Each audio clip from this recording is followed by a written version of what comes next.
कि जिन लोगों ने दुलीना कांड, मिर्चपुर कांड, तमाम कांड किए, आज आप उनकी बेटियों के समर्थन में यहाँ खड़े हैं, तो आखिर वजह क्या है? मेरा सवाल सिर्फ यही है कि जब दुलीना कांड हुआ, मिर्चपुर कांड हुआ और उनके जो आरोपी थे, आपको न्याय आज तक नहीं मिला। आप इसी जंतर मंतर पर कई वर्षों तक बैठे रहे, मुख्यमंत्री ने आपकी नहीं सुनी, प्रधानमंत्री ने आपकी नहीं सुनी, आपकी पगड़ी को हवा में उछाल दिया गया और आज आप अपने सब कुछ भूलने के बाद में उनके समर्थन में क्यों खड़े हैं? आप यहाँ क्या कर रहे हैं? देखिए, हमारे अंदर न्याय है और हम न्यायप्रिय लोग हैं। हम कुछ चतुर चालाक लोगों की तरह को राजनीति का जायका नहीं लेते हैं कि जब जिस तरह रुख बदला राजनीति का, वहाँ तलवे चाटने के लिए, जूते चाटने के लिए चले गए। और ये बात मैं क्यों कह रहा हूँ? क्योंकि 2014 के अंदर, 12 के अंदर जो है हरियाणा के अंदर यही सरकार थी जो आज जंतर मंतर पर लगातार आके भूपेंद्र हुड्डा और उसका लड़का दीपेंद्र हुड्डा आ रहे हैं। हम ये कहना चाह रहे हैं कि भाई हमने तो खूब, हमारे साथ रेप हुआ, चाहे बिठमड़ा कांड हो, दुलीना कांड हो, बघाना कांड हो, मिर्चपुर कांड हो, हमने तो बहुत सारी यातनाएं झेली हैं और वो झेल के ने हमने सब कुछ देख लिया कि इस देश के चौकीदार से लेकर के प्रधानमंत्री तक हमारी बैठक हुई है, लेकिन न्याय कहीं नहीं मिला। 2012 में 2016 तक इसी जंतर मंतर 7 नंबर पे यहीं पे हम बैठे रहे और तमाम तरीके की यातनाएं हमने झेलनी पड़ी।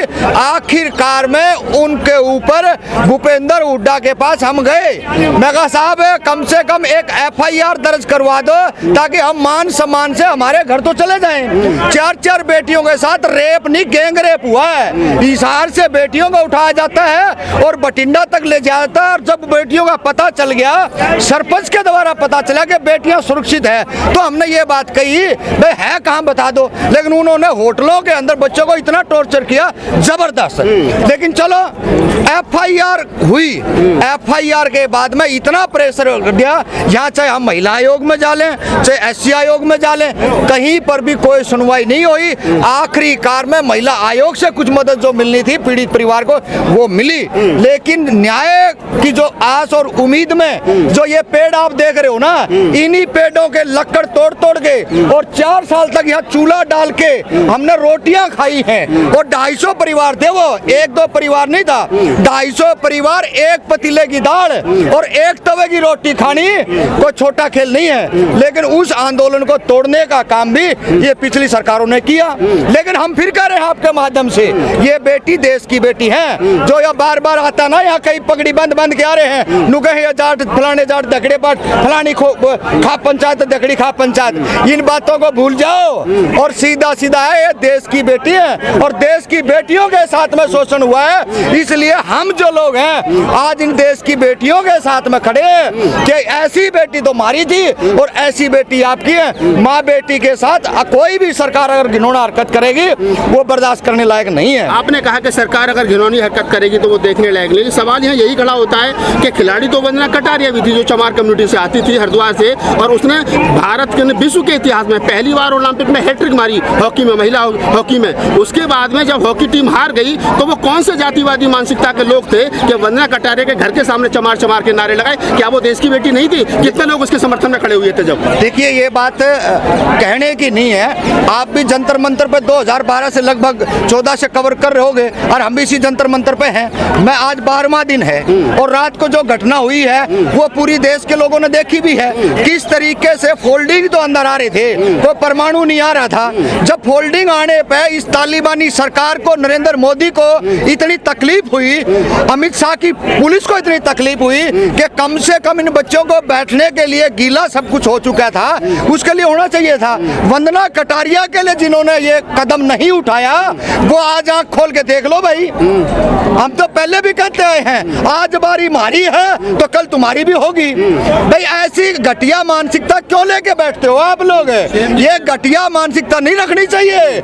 आपने बेटी किसी की भी हो, जुल्म किसी पे भी हुआ हो, बराबर का होता है, लेकिन आप जात जात में अगर बांटोगे ना तो भाई साहब ठीक नहीं है। आने वाले टाइम में मैं तो आपके माध्यम से उनको भी कहना लग रहा हूँ जो घरों में बैठे आराम से जो AC की हवा खा रहे हैं उनको भी कहा कि भैया कल न आपका भी नंबर आना है, दलितों का भी आ लिया, पिछड़ों का भी आ लिया, और हरियाणा में जो आ रहा बड़े बड़े हम खापांगे चौधरी, हाँ आज नंबर उनका भी आ लिया है। ये सारी चीज छोड़कर मानवता के हिसाब से आइए, इंसानियत के तौर पर चलिए।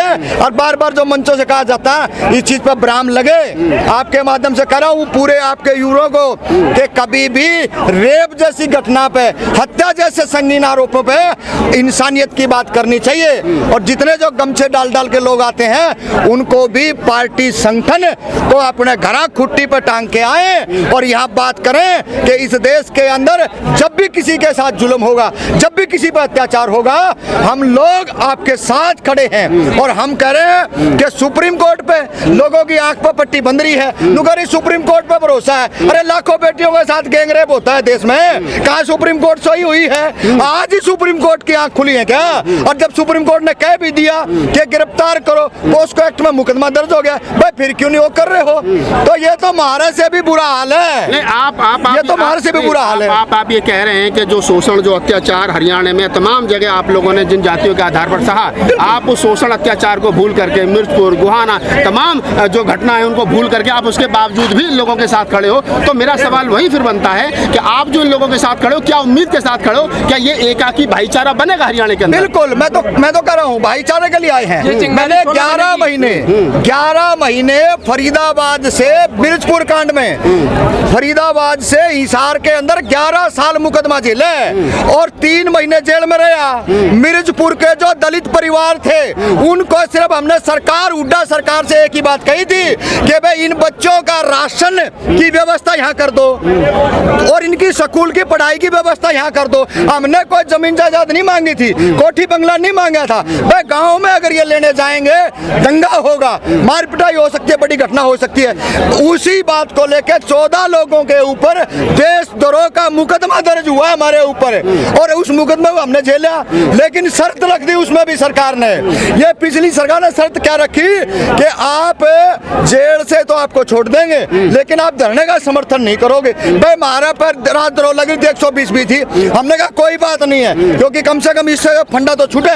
जैसे ही बाहर आए जेल के दरवाजे पर हिसार के हमारे को ऐसे किडनैप करा जैसे पता नहीं कितने बड़े हम आतंकवादी हैं। तो ये पिछली सरकारों का भी यही हाल था और इस सरकारों का तो उससे भी बदतर है। हुड्डा की स्टेटमेंट है रही उस समय पर कि मैं मुख्यमंत्री बाद में हूँ, जाट पहले हूँ। जो आदमी संवैधानिक पद पर बैठने के बाद में, जनप्रतिनिधि होने के बाद में, चुनाव लड़ करके जीत करके लोकतांत्रिक व्यवस्था का हिस्सा होने के बाद में जो आदमी इस प्रकार की स्टेटमेंट देता हो और उस ये बताने की कोशिश करता हो कि जिस कम्युनिटी के लोगों ने अपराध किया उनके साथ उन्हीं की जाति हो, तो ऐसे में आपको लगता है कि न्याय मिलता है? देखिए 19 जून 2014 को बच्चियों के साथ रेप हुआ, मुख्यमंत्री भूपेंद्र हुड्डा आया बल्लभगढ़ के अंदर और उसी कांग्रेस की कोई मेयर था, मेयर की कॉल आती है कि भाई जांगड़ा साहब कहाँ हो? मैं कहा मैं तो यहाँ हूँ। कह रहा आप आओ, भूपेंद्र हुड्डा जी आ रहे हैं। मैं कहा जी बिल्कुल आएंगे, सभा के तम करेंगे।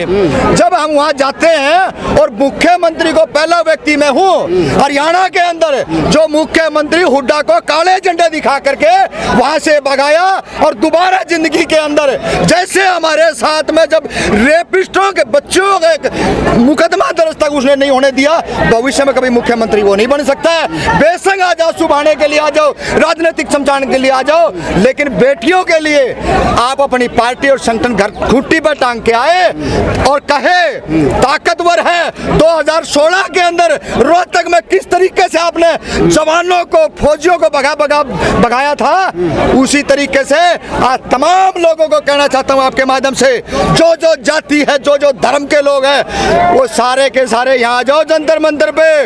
और नहीं तो सुन लो, नंबर इनका सबका आना है, ना किसी की बहन बचेगी, ना किसी की बेटी बचेगी, ना किसी की माँ बचेगी, सबका नंबर आना है जो घर में बैठे हैं। अगर जो आ गया जंतर मंतर पे और देख लिया ये हालात को तो आप आगे बढ़ सकते हो, और नहीं तो ये भैया कुछ तो सरकार खा जाएगी, कुछ ये तालिबानी खा जाएंगे।